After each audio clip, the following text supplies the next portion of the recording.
17 à 25 ans participent à un rassemblement des écoles de la seconde chance. Ils viennent de la région est de la France et pendant 2 jours, ils vont tour à tour à Colombey-les-Deux-Églises, le village du Général de Gaulle, ou encore participer à un atelier, un concours d'art graphique. Pour ce dernier, les thèmes sont le respect et la citoyenneté.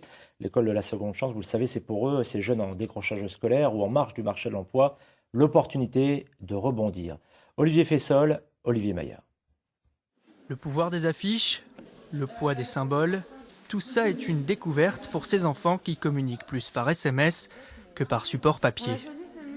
Pour eux, la communication par affiche est une grande découverte. Ça montre beaucoup de choses. Même un exemple, comme vous voyez ici, les images des mains, ça peut parler de beaucoup de choses.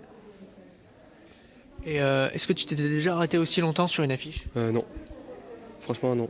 Car après l'inspiration donnée par ces affiches célèbres, ils doivent faire une image sur le thème du respect. Car pour l'école de la seconde chance, l'idée est de transmettre les valeurs par un projet artistique. Ce qu'on recherche, nous, avant tout, c'est de faire rencontrer ces jeunes-là et c'est de fédérer autour d'un projet. Et le projet qu'on a voulu porter là sur ces rencontres, c'est un projet autour de la citoyenneté mondiale.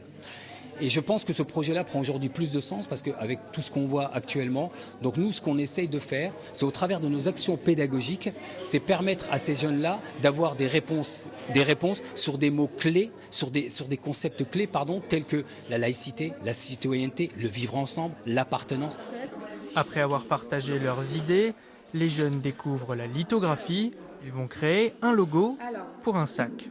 Dessiner, graver, peindre, pour imprimer leur idée du respect dans leur esprit. Alors j'ai décidé de dessiner un cœur avec le Peace and Love à l'intérieur, avec les 4 signes des religions. Donc on peut voir l'islam qui est représenté par la lune, l'hindouisme qui est représenté par ce signe-là, je ne sais pas comment il s'appelle, la croix des catholiques et l'étoile de David. Donc on avait choisi le thème du respect et j'ai trouvé que c'était très représentatif du thème qu'on aborde aujourd'hui. Le meilleur visuel sera primé à la fin des 2 jours. Mais pour le respect entre ces jeunes venus de tout le Grand Est et celui des consignes, pas besoin de récompense.